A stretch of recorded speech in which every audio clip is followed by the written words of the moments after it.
Praise the Lord, Pastor. Praise the Lord, சுபாலங்கோ. Praise the Lord, நேயர்களே.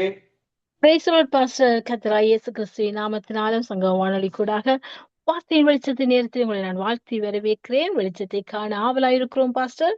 எடுத்து வாருங்கள். ஆமென். நாங்கள் இன்றைக்கு யோவான் 3 16 வசனத்தை தியானிக்க போகிறோம். ஒரு ஜெபத்துடன் ஆரம்பிப்போம்.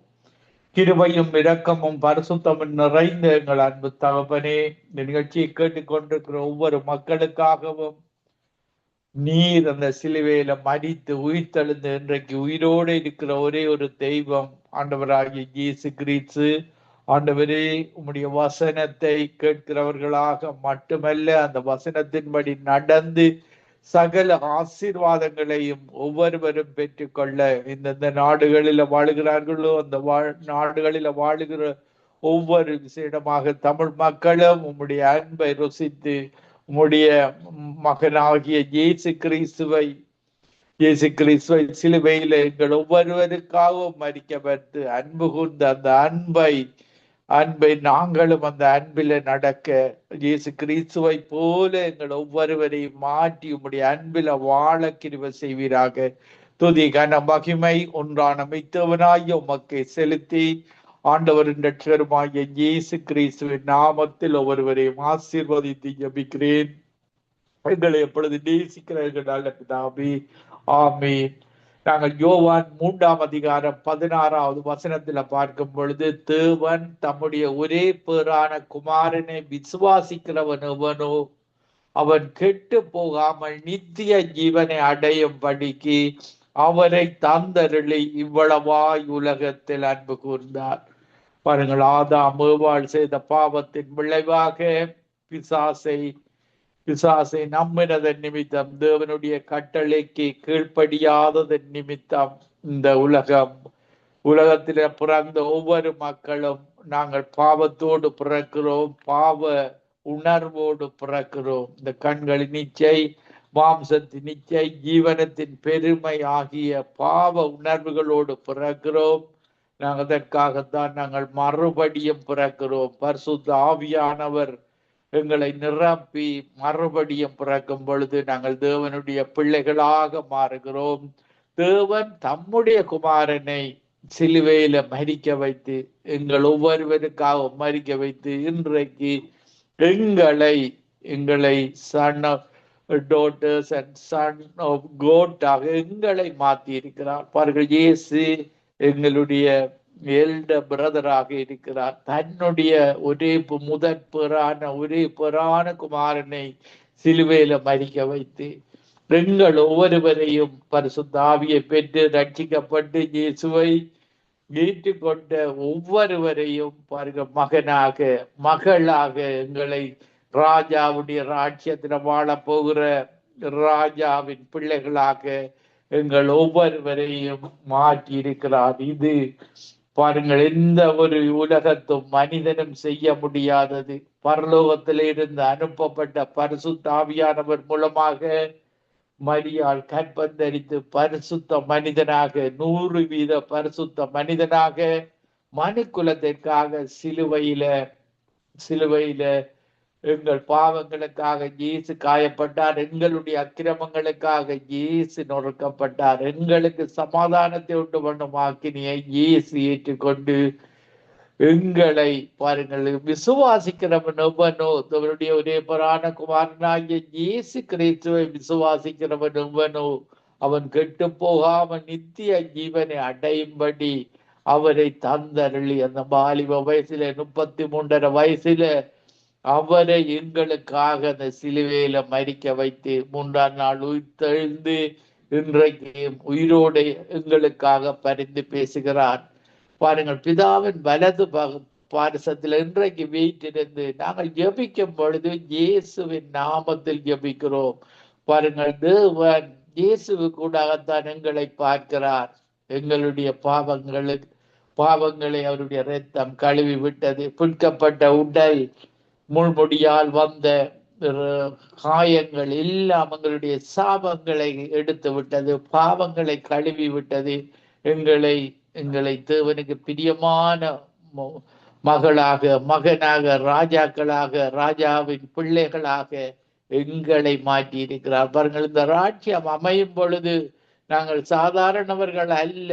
நாங்கள் இயேசு ராஜாவுடைய பிள்ளைகளாக அவரோடு கூட இந்த ராஜாவின் ராஜ்யத்துல வாழ போறோம். இந்த உலகத்துல ஒரு ராஜ்யத்தை அமைத்தாலும், ஒரு நாட்டை அமைத்தால் கூட அந்த நாட்டில சமாதானம் இருக்காது.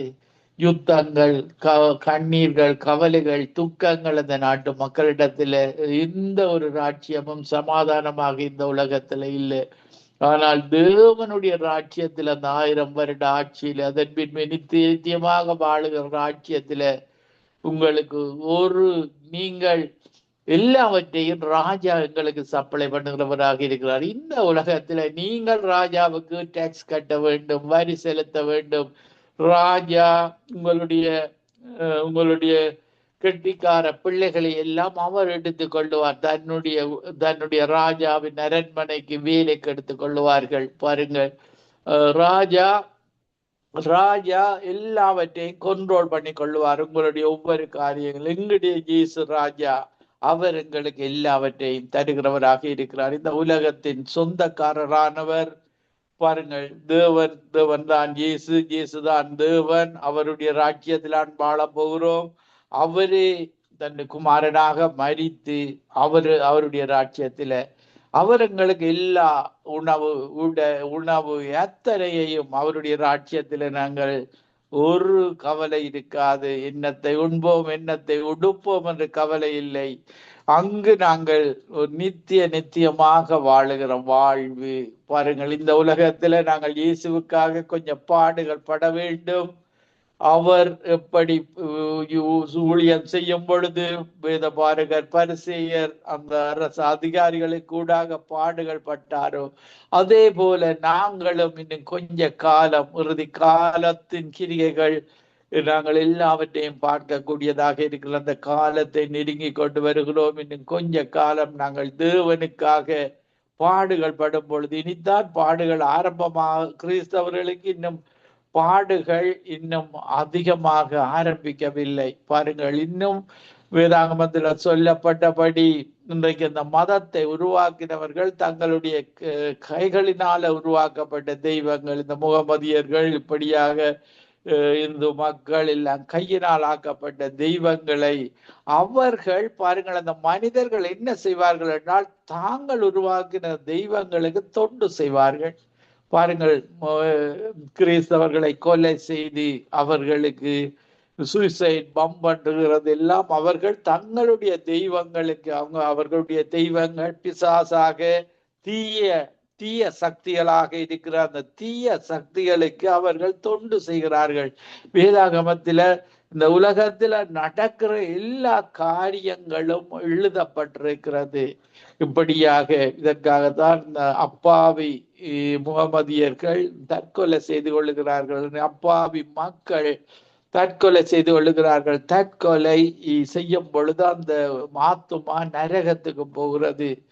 இதற்கு அவர்கள் சொல்லுகிற மதத்தின்படி எந்த விதமான காரியம், பிசாசினுடைய வஞ்சக பேச்சு கூடாக பல கன்னிகைகளை பெற்றுக்கொள்ளலாம். அப்படியாக தவறான கருத்துக்களை கூறி அந்த அப்பாவி மனிதர்கள், மெய்ப்பொருளை அறியாதவர்கள் இப்படியாக மரித்து இறுதியாக பிசாசோடு வாழுகிற வாழ்வுதான் அவர்களுக்கு கிடைக்கிறது.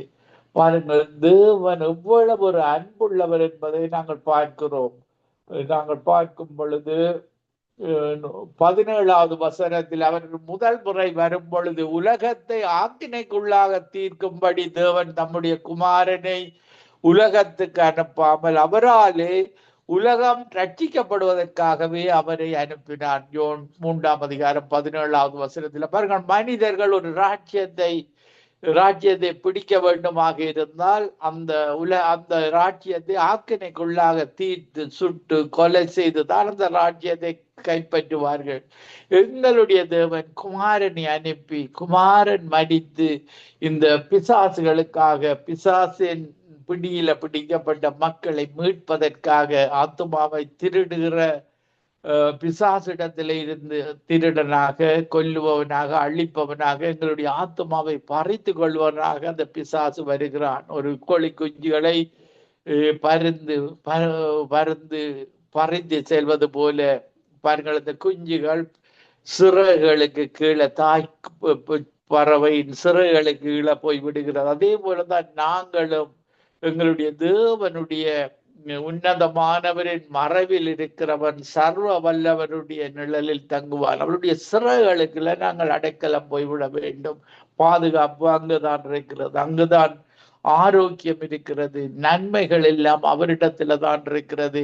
நீங்கள் மறுபக்கம், 2 பக்கம்தான். ஒரு பக்கம் மெய்யான தேவனுடைய பக்கம், அந்த பக்கம் பரலோகத்துக்கு எங்களை அழைத்து செல்கிறதாக இருக்கிறது. மறுபக்கம் மதத்தின் பக்கம், அது பிசாசின் பக்கம். எல்லா மதங்களுக்குள்ளேயும் பிசாசை செயற்படுகின்றது. பாருங்கள், ஆதாம் ஏவாள் பிசாசை நம்பினதன் நிமித்தம் இன்றைக்கு மனிதனுக்கும் நன்மை தீமை என்ற 2 காரியங்கள் இந்த உலகத்தில் இருக்கிறது. பிசாசு சொல்லுவான், தீமையை நம்பு, அதுதான் நன்மை என்று. பாருங்கள், பல மனிதர்கள் அவருடைய மனங்களை குருடாக்கி விடுவான், தீமையை நன்மை என்று மாற்றி விடுவான். தீமை பாருங்கள், குடிப்பழக்கத்தில் அடிமைப்பட்டிருக்கிறவர்கள், குடி இல்லாவிட்டால் அவர்களால் வாழ முடியாது. இந்த போதை வஸ்துக்கு அடிமைப்பட்டவர்கள் அந்த போதை வஸ்து இல்லாமல் வாழ முடியாது. அதனாலதான் இந்த அடிமைப்படுத்தி அதன் மூலமாக பாவம் செய்ய வைத்து அவனுடைய ஆத்துமாக்களை பிசாசு திருடி நரகத்துக்கு அந்த மகனை அழித்து விடுவதுதான் பிசாசின் முழு நோக்கமாக இருக்கிறது. அவனுடைய தொழில் 24 மணித்தியாலமும் யாரை விழுங்கலாம் என்று வகை தேடி சுற்றி திரிகிறான். யார் யார் அவனுடைய பக்கத்துல இருக்கிறார்களோ அவனை பற்றி கவலை இல்லை. பாருங்கள், ஆனால் விசேடமாக கிறிஸ்தவர்கள் ஊழியம் செய்கிறவர்களை அவன் எப்பொழுதும் இந்த இடத்துல அவர்கள் விழுவார்கள் என்று பார்த்து கொண்டிருக்கிறார். இந்த இடத்தில் அவர்களுடைய தவறுகளை நான் பிடித்து விடலாம் என்று சுற்றி திரிகிறான். பாருங்கள், யோபுவை படித்தான். யோபுவில் அவனிடத்துல யோபு பெர்ஃபெக்டாக வாழ்ந்தான். தேவனுக்கு பிரியமுள்ளவனாக, சன்மார்க்கனாக, நீதிமானாக, தேவனுக்கு பிரியமானவனாக வாழ்ந்தான்.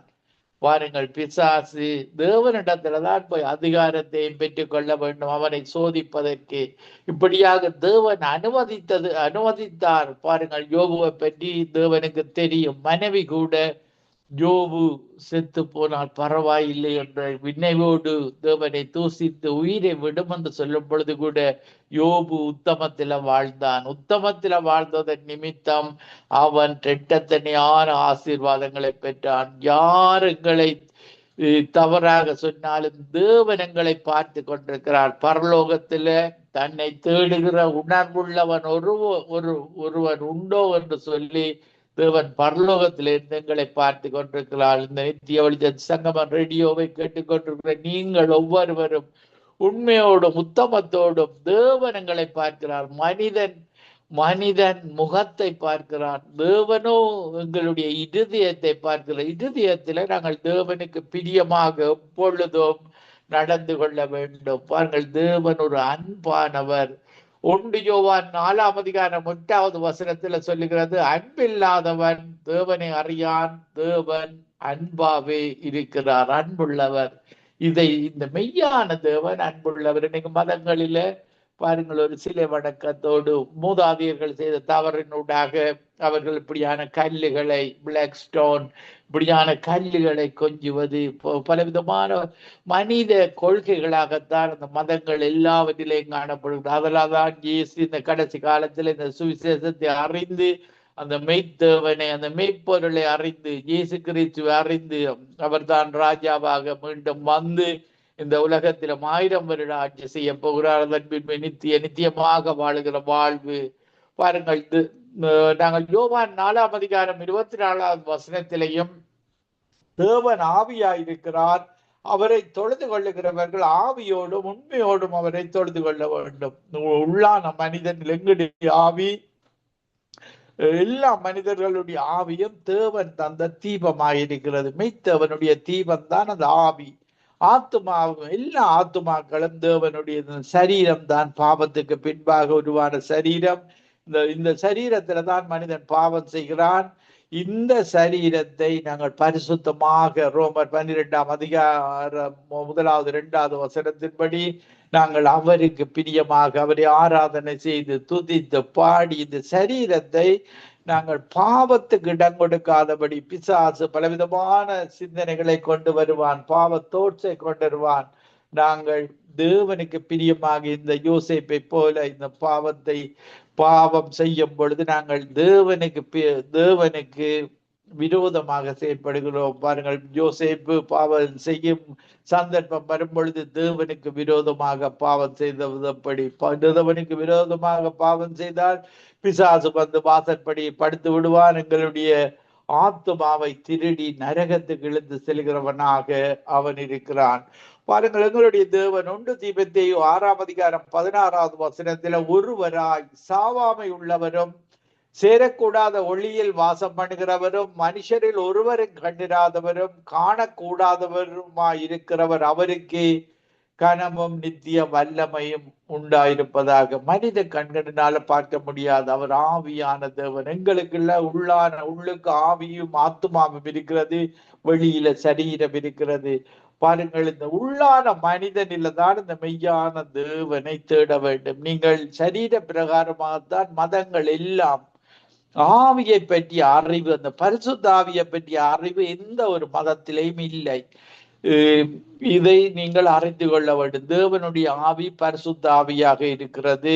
பரிசுத்த ஆவியினால்தான் மரியாள் கர்ப்பவதியானால் எங்களுக்குள்ளேயும் அந்த பரிசுத்த ஆவியானவரை நாங்கள் பெற்றுக் கொண்டிருக்கிறோம். Born again Christian. பரலோகத்திலே 1 பேதுரு 1:12 படி பரலோகத்திலே அனுப்பப்பட்ட பரிசுத்த ஆவியானவரை நீங்கள் மதங்களில் இருக்கும் பொழுது பெந்தெகோஸ்தே சபைகளில போய் நீங்கள் அங்கு துதித்து பாடி பாஸ்டர்ஸ் ஜெபிக்கும் பொழுது அந்த பரிசுத்த ஆவியானவர் இறங்குவார். நீங்கள் ஒரு மனதில இயேசுவை விசுவாசித்து எனக்காக சிலுவையில மரித்தார் என்ற ஒரு விசுவாசத்தோடு நீங்கள் துதித்து அந்த ஆராதனையில கலந்து கொள்ளும் பொழுது அவர் துதியின் பொழுது இறங்குவார், இல்லாட்டி ஜபிக்கும் பொழுது இறங்குவார். நீங்கள் தொடர்ந்து கொஞ்ச நாளைக்கு அந்த அபிஷேகம் கிடைக்கும் வரைக்கும் விடாமல் தொடர்ந்து சபைகளுக்கு போய் வர வேண்டும். அதன் பின்பு உங்களுடைய வேதாகமம் உங்களுக்கு தேனிலும் இனிமையான ஒரு புத்தகமாக வரும், ஒரு ஔஷதமாக வரும். பல நோய்களுக்கு மருந்து இந்த பைபிள் தான் ஒரு மருந்தாக இருக்கிறது. நோய்களை குணமாக்குறது தேவனுடைய வார்த்தையாக இருக்கிறது. இந்த சோலை பலன் தருகிறது. உங்களோட ஆத்மாவில தான் துக்கம் வரும். இந்த துக்கம் வருகிற நேரத்துல நீங்கள் வேதாகமத்தை தியானிக்கும் பொழுது அந்த துக்கம் சந்தோஷமாக மாறுகிறது. இந்த ஆத்மாவை எப்பொழுதும் தேற்றுகிறது தேவனுடைய வார்த்தை. நீங்கள் சினிமா, சீரியல்கள், இந்த கொலைகள் செய்கிற படங்கள், இந்த பிளே கேம்ஸ், அதுகளை நீங்கள் தொடர்ந்து பார்த்து கொண்டு இருந்தால் உங்களுடைய ஆத்மா துக்கப்படும், கவலைப்படும். பாருங்கள், பல இந்த குடிப்பழக்க இதுகள் இப்படியான தீமையான காரியங்களை பார்த்தீர்களாக என்ன உங்களுடைய வாழ்வில ஆத்துமா துக்கப்படும். இந்த ஆத்துமாவை தேற்றுவதற்கு இவற்றை விட்டு தேவனுடைய வார்த்தையை உட்கொள்ள வேண்டும். Soul food. இதுதான் இது சங்கீதம் 23 சொல்லுகிறது, என்னுடைய ஆத்மாவை தேற்றி நீதியின் பாதையில் நடத்துகிறார். நான் ரட்சிக்கப்படுவதற்கு முன்பாக தீமையான பாதையில பிசாசின் பிடியில தான் நாங்கள் பிறந்து பிசாசின் உணர்வுகளோடு தான் நாங்கள் வளருகிறோம், பாவ உணர்வுகளோடு. இது பரிசுத்த ஆவியானவரை பெற்ற பின்பு, பரிசுத்த ஆவியானவர் எங்களுக்குள்ள வந்த பின்பு இந்த அசுத்த ஆவிகள், தீமை செய்கிற ஆவிகள், இந்த மாம்ச குணங்கள் எல்லாம் அகன்று வெளியில போய்விடுகிறது. பாருங்கள், பாவத்துக்கு இடம் கொடுக்காமல் பரிசுத்த ஆவியானவர் பாவத்தை குறித்து, நீதியை குறித்து, நியாய தீர்ப்பை குறித்து கண்டித்து உணர்த்துகிறார். ரோமர் 6ஆம் அதிகாரம் 23வது வசனத்துல பாவத்தின் சம்பளம் மரணம், தேவனுடைய கிருபை வரமோ நம்முடைய கர்த்தராகிய இயேசு கிறிஸ்துவின் உண்டான நித்திய ஜீவன். இயேசு கிறிஸ்துவை அறிந்து கொள்ள வேண்டும், ஒன்றான மெய்த்தவரை அறிந்து கொள்ள வேண்டும்.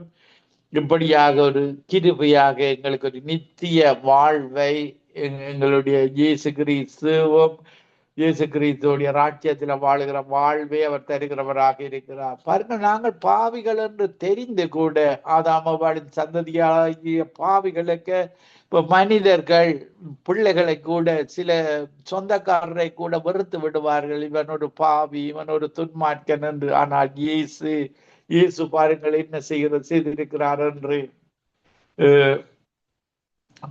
ரோமர் 5:8 சொல்லுகிறது, நாம் பாவிகளாயிருக்கையில் கிறிஸ்து நமக்காக மரித்ததினாலே தேவன் நம்மேல் வைத்த தமது அன்பை விளங்க பண்ணினார். பாருங்கள், நாங்கள் பாவிகள், தண்டிக்கப்பட வேண்டியவர், நாங்கள்லாம் சிலுவையில் அறையப்பட வேண்டியவர்கள்.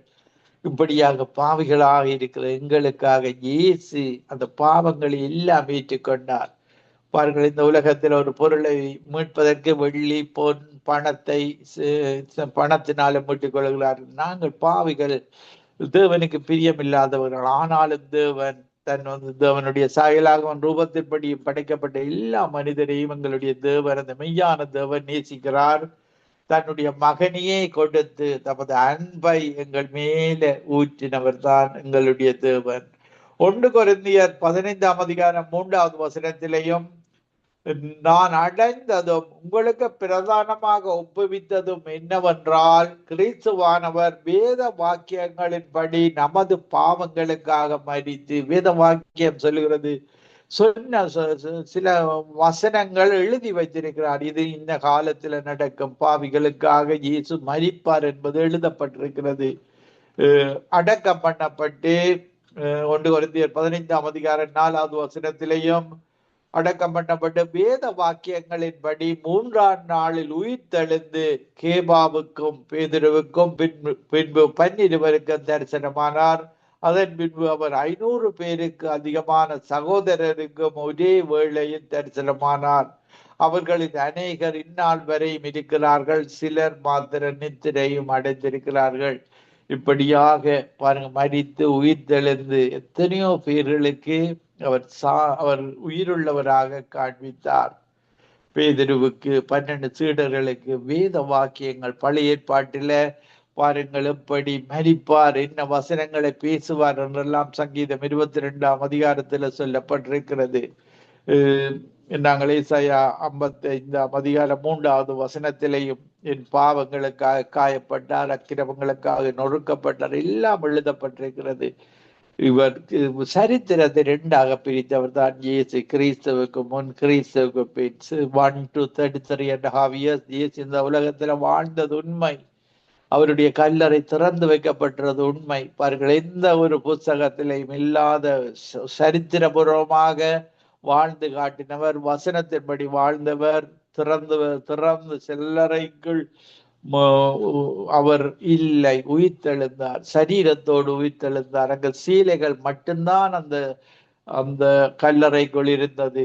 அவருடைய நாமத்தின் மேல் பாருங்க, நாங்கள் இன்றைக்கு நித்திய வெளிச்சம் சங்கம் ரேடியோவை நடத்தி கொண்டிருக்கிற ஊழியக்காரர்கள், விசுவாசிகள் ஒவ்வொருவரும் பாருங்கள், இயேசுடைய நாமத்தின் மேல் விசுவாசம் உள்ளவர்களாகி இயேசுவை ஏற்றுக்கொண்டவர்கள் எத்தனை பேர்களோ அத்தனை பேர்களும் தேவனுடைய பிள்ளைகளாகும்படி அவர்களுக்கு அதிகாரம் கொடுத்தார், எங்களுக்கு அதிகாரம் கொடுத்திருக்கிறார். நாங்கள் தேவனுடைய பிள்ளைகள். யோவான் 1:12. சிலர் கேட்பார்கள், சன் ஆஃப் கோட், இயேசு சன் ஆஃப் கோட் என்பதற்கு அதிகமான முகமதியர்கள் கேள்வி கேட்டிருப்பார்கள். இன்றைக்கு நாங்களே son of God, daughter of கோட்டா இருக்கிறோம். பாருங்கள், இப்படியான ஒரு உரிமையை தேவன் எங்களுக்கு தந்திருக்கிறார். எபேசியர் 2:8 கிருபையினாலே விசுவாசத்தை கொண்டு ரட்சிக்கப்பட்டீர்கள், இது உங்களால் உண்டானதல்ல, இது தேவனுடைய ஈவு. இப்படியாக நாங்கள் யோவான் 3:3 பார்க்கும் பொழுது,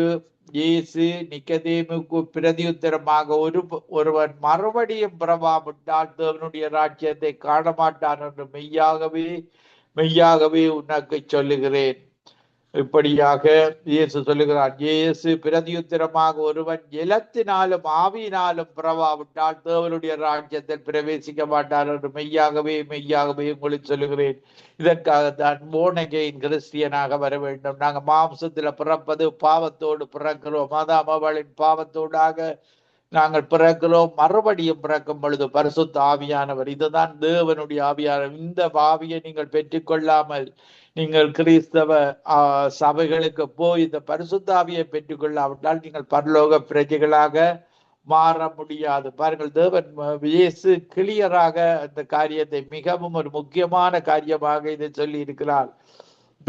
இயேசு பிரதியுத்தரமாக, ஒருவன் ஜலத்தினாலும் ஆவியினாலும் பிறவாவிட்டால் தேவனுடைய ராஜ்யத்தில் பிரவேசிக்க மாட்டான். அடுத்த வசனத்திலேயும், மாம்சத்தினால் பிறப்பது மாம்சமாயிருக்கும், ஆவியினால் பிறப்பது ஆவியாக இருக்கும், அதுவும் பரிசுத்த ஆவியினால பிறக்க வேண்டும். நீங்க மதங்கள் எல்லாம் நீங்கள் அசுத்த ஆவிகளினால தொடர்ந்து பலவிதமான பொல்லாத ஆவிகள், திருட்டு ஆவிகளுக்கு, பொல்லாத விபச்சார ஆவிகள், வேசித்த ஆவிகள், இதுல தான் நீங்கள் வாழுகிறீர்கள். மதங்களில் இந்த உலக ஆவிகள், பாவ ஆவிகள்ல வாழ்ந்தோம். பரிசுத்த ஆவியான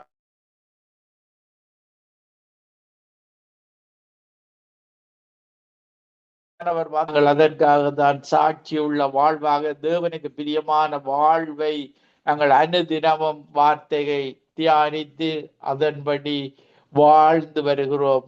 நாங்கள் அவர் வரும் பொழுது நாங்கள் இயேசுவை போல எங்களை மாற்றி பரிசுத்தமான சரீரத்தை தந்து, இந்த சரீரம் மண்ணுக்கு போகிறது, எங்களுடைய ஆவிய மாத்தமாவும் இயேசு கிறிஸ்துவுடைய உயிர்த்தெழுதலின் சரீரத்தை தந்து அவரோடு வாழுகிற சரீரத்தோடு நாங்கள் வாழ போறோம். இதற்காகத்தான் நீங்கள் ஒவ்வொருவருக்கும் பரிசுத்த ஆவியை வாஞ்சிக்க வேண்டும். தேவனுடைய ஆவி ஒரே ஒரு ஆவி.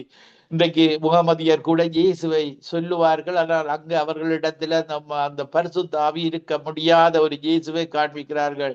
கருப்பு இயேசுவை சில மதங்கள் காண்பிப்பார்கள், அங்கு பரிசுத்த ஆவியில் ஒரு இனத்துவேச ஆவிகளாக சிலர் கருப்பு சிலைகளை விற்பார்கள். இப்படியாக மனித காரியங்களை, மனித வழிபாடுகள் மூலமாக அந்த பிசாசு மனிதனுடைய கண்களை குருடாக்கி தவிர இந்த ஒரு கன்ஃபியூஸை உருவாக்கி இன்றைக்கு பிசாசு எல்லா மதங்களிலேயும் மனிதர்களை ஒவ்வொரு நாடுகளிலும் ஒவ்வொரு விதமான தந்திரங்களுக்கூட அவன் வழி நடத்துவதை பார்க்கக்கூடியதாக இருக்கிற எங்களுடைய தேவன் உண்மை உள்ளவர், உயிர் உள்ளவர், எங்களுக்கு நித்திய ஜீவனை தருபவர். அவருக்கு பிரியமாக நாங்கள் வாழ வேண்டும். பாருங்கள், யோவான் 5ஆம் அதிகாரம் 13வது வசனத்திலே, உங்களுக்கு நித்திய ஜீவன் உண்டென்று நீங்கள் அறியவும், தேவகுமாரனுடைய நாமத்தின் மேல் நீங்கள் விசுவாசமாயிருக்கவும், தேவகுமாரனுடைய நாமத்தின் மேல் விசுவாசமாயிருக்கிற உங்களுக்கு இவைகளை எழுதியிருக்கிறேன். எபிரேயர் 13ஆம் அதிகாரம் 5வது வசனத்திலேயும், நீங்கள் பண ஆசை இல்லாதவர்களாய் நடந்து உங்களுக்கு இருக்கிறவைகள் போதும் என்று எண்ணுங்கள், நான் உன்னை விட்டு விலகுவதும் இல்லை, உன்னை கைவிடுவதும் இல்லை என்று அவர் சொல்லுகிறார். பணம் தேவைதான், எங்களுடைய செலவுகளுக்கு தேவை. அந்த தேவையை தேவன் எங்களுக்கு தருகிறவராக இருக்கிறார். ஆனால் பண ஆசைப்படக்கூடாது.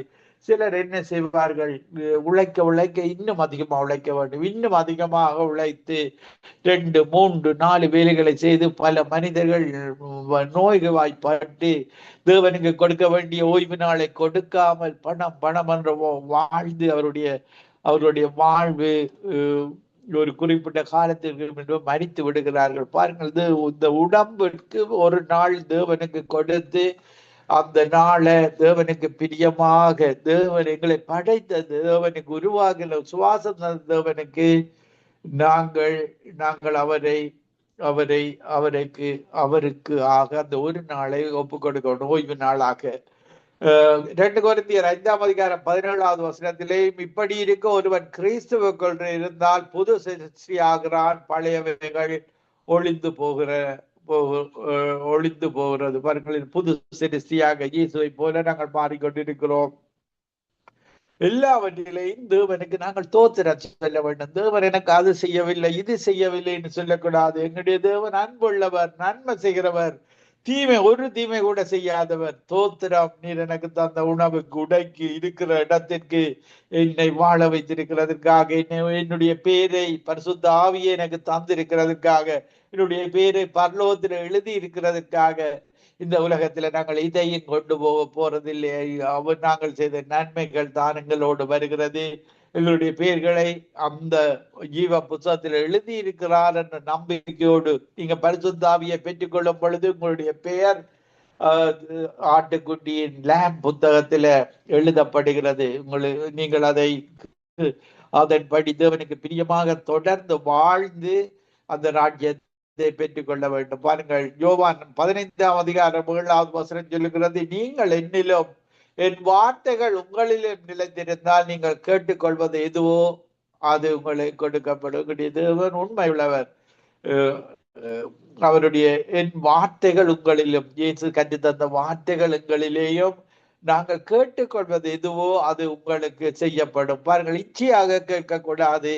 எனக்கு பெரிய எக்ஸ்பென்சிவ் தேவையில்லாத பொருட்களை கேட்கக்கூடாது. நீங்கள் கேட்கும் பொழுது தேவனுக்கு ஒரு பொருத்தனை செய்து, நான் நீர் இப்படி ஒரு பாருங்கள், அந்நாள் ஒரு பொருத்தனை செய்தால், எனக்கு ஒரு மகனை தந்தீராக இருந்தால், ஒரு மகன் தான் கேட்டாள், மகனை தந்தா இருந்தால் அந்த மகனை நான் உங்களுடைய ஊழியத்துக்கு அவன் தான் சாமுவேலாக, பாருங்கள், தாவீதின் சாமு ப்ரொஃபெட்டாக அவன் இருந்தான்.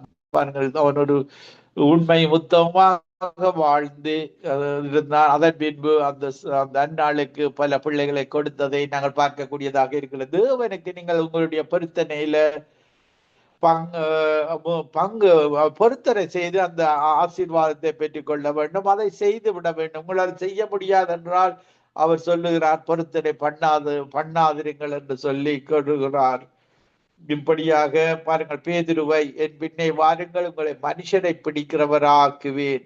பாருங்கள், நாங்கள் கனிகள் கொடுப்பதை தேவன் விரும்புகிறார். அந்த பரிசுத்த ஆவியின் கனிகளாகிய அன்பு, சமாதானம், சந்தோஷம், இப்படியான கனிகளை கொடுக்கும்படியாக அவர் விரும்புகிறார். நீங்கள் எபிரேயர் 10:25 சொல்லுகிறது, சபை கூடி வருதலை சிலர் விட்டு விடுகிறது போல நாமும் விட்டு விடாமல் ஒருவருக்கொருவர் புத்தி சொல்ல கடவோம். பாருங்கள், இந்த கடைசி காலத்துல தேவனுக்கு பிரியமான மனவாட்டி சபையாக எடுக்க போற சபையை நீங்கள் விட்டு விடாமல் அந்த பரிசுத்தாவியின் அபிஷேகத்தில நீங்கள் இருக்க வேண்டும். நான் ஒரு பாடலை பாடி உங்களுக்காக ஜெபிக்கிறேன். அரபிக்கடல் வற்றினாலும் தேவன் அன்பு கடல் வற்றாதம்மா, பசுபிக்கடல் வற்றினாலும் தேவன் பாசக்கடல் வற்றாதம்மா, நேசமுள்ள நெஞ்சுக்குள்ளே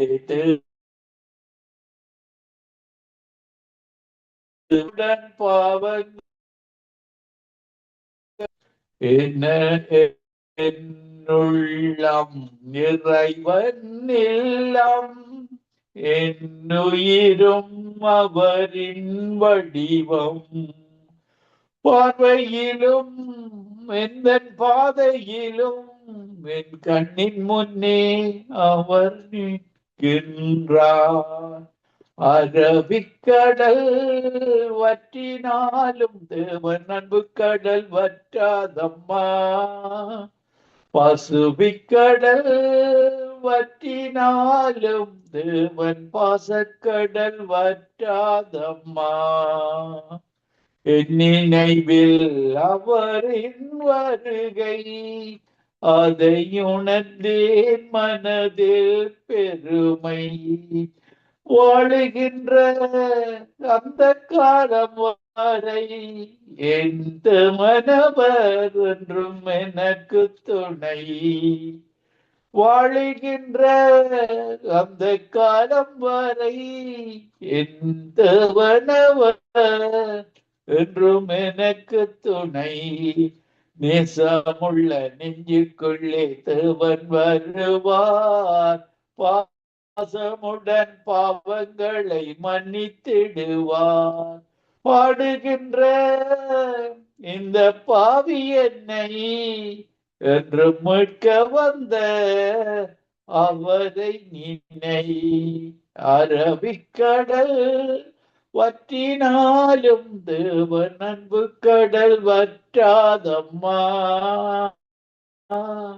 பசுபிக் கடல் வற்றினாலும் தேவன் பாசக்கடல் வற்றாதம்மா. ஆண்டவரே, நிகழ்ச்சி கேட்டுக்கொண்டிருக்கிற ஒவ்வொரு மக்களுக்கும் நீர் அரபிக் கடலிலும் மேலான அன்புள்ளவர், நீள அகல உயரமில்லாத அன்புள்ளவர். இந்த கடல்கள் எல்லாம் வற்றினாலும் கடலை உருவாக்கினவருடைய அன்பு மிக பெரியதப்பா. உங்களுடைய அன்புல உம்முடைய மகனையே கொண்டு எங்களை மீட்டு கொண்டீர். எங்களை மகனாக மகளாக உம்முடைய அன்பு பெரியது. ஆண்டவரே, நாங்கள் தகுதியிட்டவர்கள். நாங்கள் எம்மாத்திரம் உம்முடைய அன்பை பாவிகளாக நாங்கள் இருக்கையில் உம்முடைய குமாரனை அனுப்பி எங்களுக்காக எங்களை மகனாக மகளாக எடுத்துக்கொண்ட உம்முடைய அன்பு பெரியது. உம்முடைய சாயலாக படைக்கப்பட்ட மனிதன் நரகத்துக்கு போகக்கூடாது என்ற ஒரே ஒரு அன்பிற்காக உம்முடைய அன்பு பெரியது. எங்களை தேடி வந்து எங்களை அன்பினால் நிரப்பி மறுபடியும் பிறந்த வாழ்வை தந்து எங்களை ஏற்றுக்கொண்டீரே. தகுதி இல்லாத நாங்கள் எம்மாத்திரம் உமக்கு எப்பொழுதும் நாங்கள் நன்றியுள்ளவர்களாக, எப்பொழுதும் உமக்கு தோத்திரம் செலுத்துகிறவர்களாக நீர் எங்களுக்கு தருகிற எல்லாவற்றுக்கும் தோத்திரம். நீரே மெய்யான தேவன், ஒன்றான மெய்த்தேவன் என்று உம்முடைய மகனாகிய இயேசு கிறிஸ்து அறிந்த அந்த நித்திய வாழ்வை ஒவ்வொருவரும் பெற்றுக் கொள்வார்களாக. இந்த நேரத்தில் உம்முடைய அபிஷேகத்தினால் நிரப்பும்படியாக ஜெபிக்கிறேன். விரட்டிக்கப்படாத மக்களுடைய இந்த நிகழ்ச்சியை கேட்டுக்கொண்டிருக்கிற ஒவ்வொருவருடைய பாவங்களை இந்த நேரத்தில் மன்னிக்கும்படியாக, உடைய இரத்தத்தினால கழுவி விடும்படியாக, உடைய அபிஷேகத்தினால நிரப்புவருடைய வாழ்வில நுகங்கள் முறிந்து போவதாக, பாவ சாவ உணர்வுகள் அகன்று போவதாக, பிசாசின் பிடியிலிருந்து ஒரு விடுதலையை கொண்டும் அபிஷேகத்தினால நிரப்பும், அவர்களை பரவசப்படுத்தும். துதிகன மகிமை ஒன்றான மெய்த்தேவனாகி உமக்கை செலுத்தி ஆண்டவரின் ரட்சகருமாகிய இயேசு கிறிஸ்துவின் நாமத்தில் ஒருவரையும் ஆசீர்வதித்து ஜெபிக்கிறேன். எங்களை படுத்து நேசிக்கிறேன் நல்ல பிதாவே. ஆமீன், ஆமீன், ஆமீன், ஆமென், ஆமென், ஆமென். நன்றி பாஸ்டர். அருமையான வார்த்தையின் வெளிச்சத்தின் நேரத்துல அருமையான சத்தியம், ஆழமான சத்தியத்தை நமக்கு அழகாக வெளிப்படுத்தீர்கள். வெளிச்சத்தை கற்றுக் கொடுத்தீர்கள். சத்தியத்தின் ஆழத்தை கற்றுக்கொண்டோம், வெளிச்சத்தை பெற்றுக்கொண்டோம் பாஸ்டர். ரட்சிப்பு நிச்சயமாக அந்த ரட்சிப்பு கற்றுக் கொடுக்கிற ஈவு ஆவியோடு உண்மையோடு ஒரு தொழுது கொள்ள வேண்டும். ஒருவன் ஜலத்தின் ஆவினாலும் பரவாயில்லன்று இதோட ராஜ்யத்துல பிரவேசிக்க முடியாது. நிச்சயமாக அந்த நிக்கதேமு கேட்டது போல இன்றைக்கும் அநேகர் அப்படிப்பட்ட கேள்விகளை எழுப்பிக் கொண்டிருக்கிறார்கள். அவர் சரியான விளக்கத்தை வெளிப்படுத்தும் பொழுது அப்பொழுது அவர் சத்தியத்தை புரிந்து கொள்கிறார்கள். அன்றெல்லாம் கிறிஸ்தவர்கள் எப்படி என்று சொன்னா மதம் திரும்புங்கள், மதம் திரும்புங்கள் என்று சில கிறிஸ்தவர்கள் அங்கே ஜனங்களுக்கு போதித்ததுனால மதம் திரும்புறதுதான் கிறிஸ்தவர்கள் என்று நினைத்தேன். நான் சொன்னேன், இல்லை இல்லை, மனம் திரும்புங்கள். இங்கேயும் மதம் திரும்புங்கள் இந்த வார்த்தையும் இல்லை பைபிள்ல கூட. மனம் திரும்ப இப்படியாக சத்தியத்தை ஆழமாக கற்றுக் கொடுத்தீர்கள். ஆழமான சத்தியத்தை கற்றுக்கொண்டோம், வெளிச்சத்தை பெற்றுக்கொண்டோம். கற்றுக் கொடுத்த உங்களையும் ஊழியத்தையும் கைட்டிச்சர் எல்லா காரியங்களும் சபை ஊழியங்களையும் கற்று நிறைவா ஆசீர்வதிப்பாராக. சித்தமானால் நாங்கள் இன்னொரு அழைப்பில் சந்திக்கும் வரைக்கும் தேவ சமாளித்து கூறுவோம். நன்றி pastor. God bless you, சுபாவளங்கோ. God bless you, நேயர்களே. ஆமீன்.